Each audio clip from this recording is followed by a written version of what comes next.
Hey everybody, Zach at NewtoMedia again. I'm excited to have my brother with me.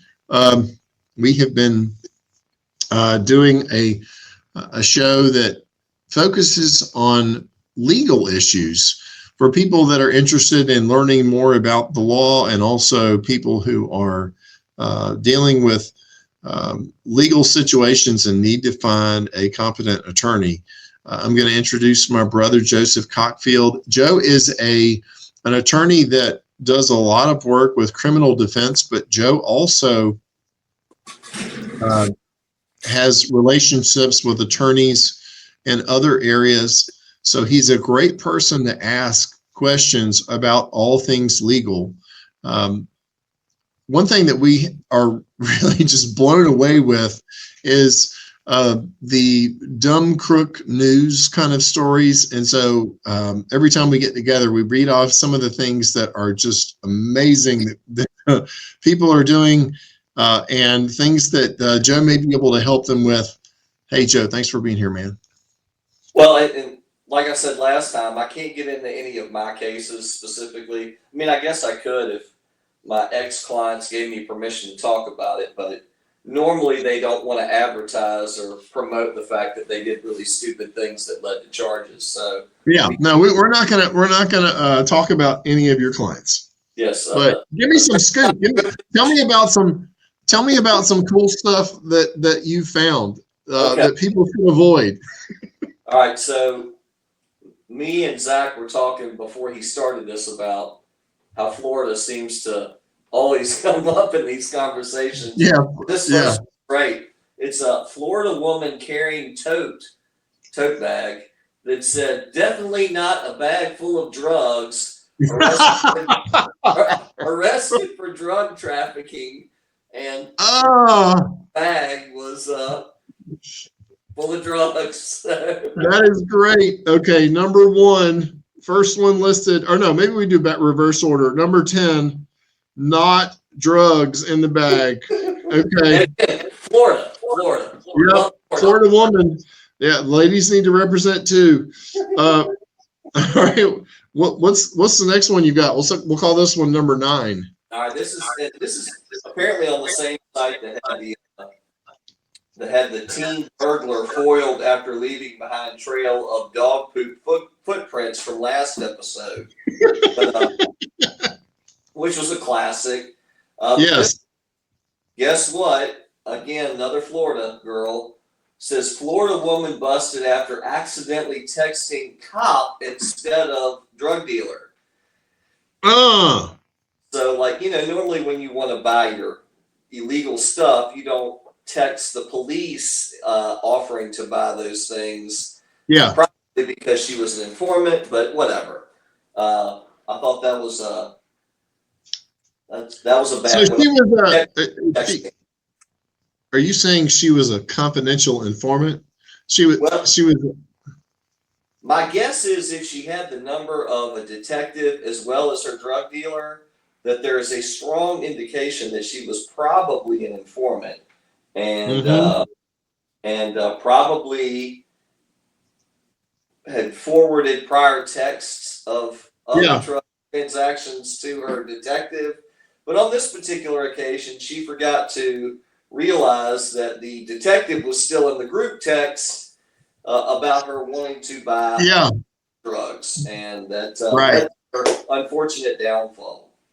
Yeah, that's she. I think she lost that good gig as a CI when she incriminated herself. All right. I'm gonna let you go through the ones that you have, and then I'm gonna share the ones that I have. What do you have for number 8? You get the first 5, and then I get the second 5. I'll give you a couple more. This one, if you keep a diary, which is very healthy for mental aspects and whatnot, it's probably not good to leave a trail of all of the crimes that you've committed in your diary. Yeah. Alleged car thief, and I love how they throw in alleged. That's great. Alleged car. That's a defense attorney classic, by the way. Alleged car busted with help of dim-witted diary entry. Totally stole a car today. Yep. Might be circumstantial evidence that you stole a car that day. Okay. My wife is a writer, so I think she would say they were writing fiction at the time. Yes. And that's got to be the defense. That's good. That's going to be a classic. Yep. Okay. Writing in the diary. All right, number 7. Okay. Where was my next one? Hold on.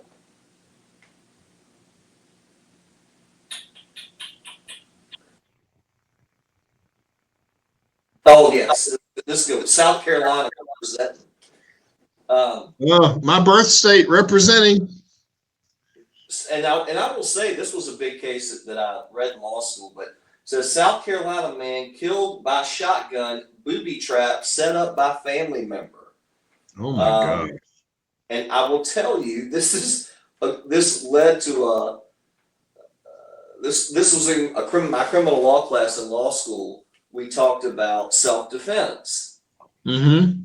And one of the cases we read was about a farmer who had someone stealing various items out of his barn over a long period of time. And so the farmer set up a shotgun booby trap.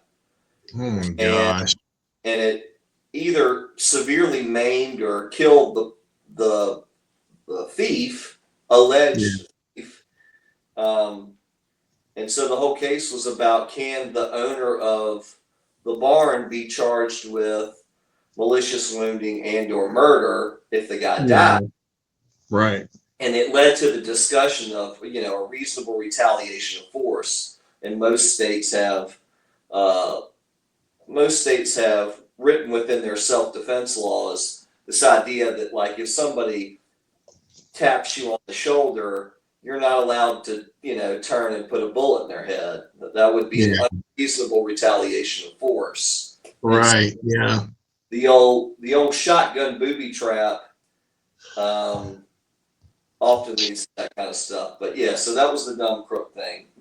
Yeah, I mean we're gonna laugh at some of these, but we're not gonna laugh at somebody getting severely maimed or even killed. That's terrible.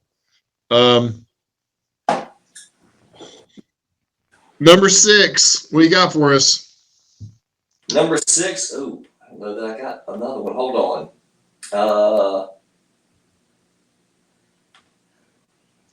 Now we'll make this the last one because I've got some more. There's some. I've got some more, but they're kind of gross. All right. It says, drugged up driver hands over bag of meth, fentanyl pills, and $3,000 when cop asks for his ID. Wow. Well, that's okay. I mean, I think that was clean enough. Probably just a confession, but man, he went over the top with his admission of guilt on that one. No, I think that was. I think, and if I'm the defense attorney, I'm saying, hey, my client is showing immediate remorse. Yeah, absolutely. Yeah, showing remorse, trying to change his ways. He drove up to the police officer and said, I can't do this anymore. I have the light. Oh man, that was a come to Jesus right there. I just had a moment and God told me I need to turn this over to you. I could just see Cat Williams doing it in his voice, Oh my gosh. That guy's so funny. All right. Driver hands over bag of meth. Well, I think you have good job security, brother. Yeah. Especially if I move to Florida. Yeah, exactly. Okay. All right. Let's see. I'll share some of the ones that I have. This one blew me away. Escaping jail 2 days early. Lucas Brown attempted a jailbreak in Colorado just 48 hours before his scheduled release, He was recaptured within 35 minutes. I'm not an attorney, so I would not know what would happen in that situation. But I would assume that you're going to get more than 2 days tacked onto your jail time for trying to break out. And I'll tell you what realistically happened. Okay, a couple things. One, he was presented with a chance to escape that probably nobody gets, and he realized it. Number two, he probably had no clue he was set to be released within 48 hours. Although most people would think if you've been in jail for a while, you know exactly when you're getting out. You'd be surprised people don't know, or they were high half the time that they were in there and just didn't realize it. So my guess is it was probably a good mixture of the two of those. Yeah. Now, what'll happen to him? If it was a jury trial, juries, at least in Virginia, can't give a suspended sentence. They just give an amount of time in jail and that's it. Whereas if you were sentenced by a judge, they can say, all right, I'm going to give you 10 years suspended after you serve 2, right? Yeah. So this guy will obviously be brought back to court, not only for escaping, which is a separate felony, but 2, have a revocation proceeding or a violation of probation. Actually, I don't know, it would be a violation of probation. It would be a violation of the terms of good behavior. And so he might get some of that suspended time tacked on, depending on how hard the police had to go out and get him or how hard their efforts were. Or if he turned himself in after 35 minutes, who knows? Doesn't sound like that, but you never know. I've got a related story here. With 2 days left. Here's a related story on a jailbreak. Inmate falls through ceiling during escape attempt. An inmate trying to escape from jail fell through the ceiling, landing in a common area, and promptly was rearrested. See, this to me is, I've seen this on TV so many times where you're crawling in the air duct and you're sneaking out. People need to know it doesn't always work like it looks on TV. So air ducts aren't meant to carry more than the weight of air, I guess. So exactly. Those are, those, even if they have the little, aluminum thing or whatever, it's, it might hold the mouse that's creeping through there, but it's not going to hold you. All right, number 4. I'm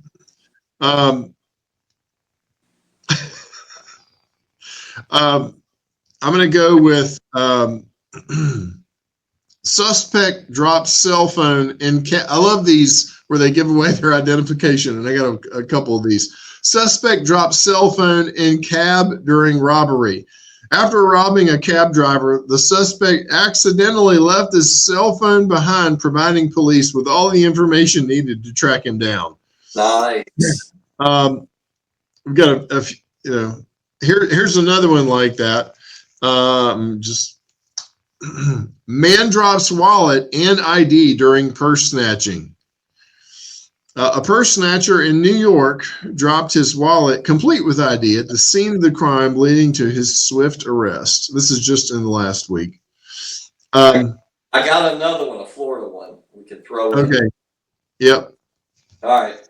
Wanted Florida man tried to throw cops off with Johnny Yates, do not live here sign posted at the front of his house.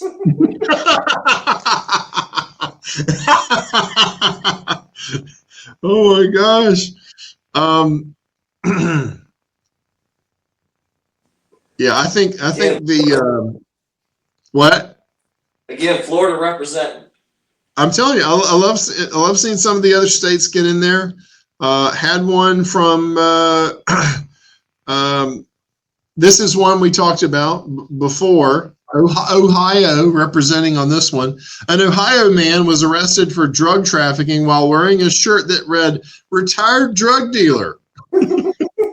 An Uber passenger reported him. So apparently it's an Uber driver. An Uber passenger reported him after he bragged about hiding drugs in a fake aerosol can. You know, that guy was meant to be an engineer, not a drug dealer. You just need to, change profession and it'll be legal. Exactly. Develop a item that you take into college football games. That, exactly. In California, that would be a legal activity. You just got to be, get better advice. You need to have a good advisor for your business. Okay, I'm trying to find a good finish because we're now down to number 1. I think we might have this one here. There's one from Louisiana that looks okay, but I think I'm going to go with this one. Texas. Burglars fall asleep on victim's back patio. 2 burglars in Texas were found asleep on the back patio of the home they had just robbed, leading to their immediate arrest. So, ladies and gentlemen, make sure you have plenty of rest before that burglary so as to not fall asleep at the scene of the crime. Yeah, that's a good one. That's a good one. Cool deal. All right, brother. Well, there's our top 10 for the week. Appreciate you being here. Folks, if you're thinking about doing something stupid that would involve criminal activity, please call Joe first. And if you have not thought to do that before and need his help, call Joe after. Lastly, if someone else has done something stupid that led to you being hurt, contact Joe so that he can help get you connected to an attorney that actually knows what they're doing and has expertise working in the area that is related to your injury. Hope everyone has enjoyed this, and we look forward to catching up with you next time. Thanks so much. See you guys.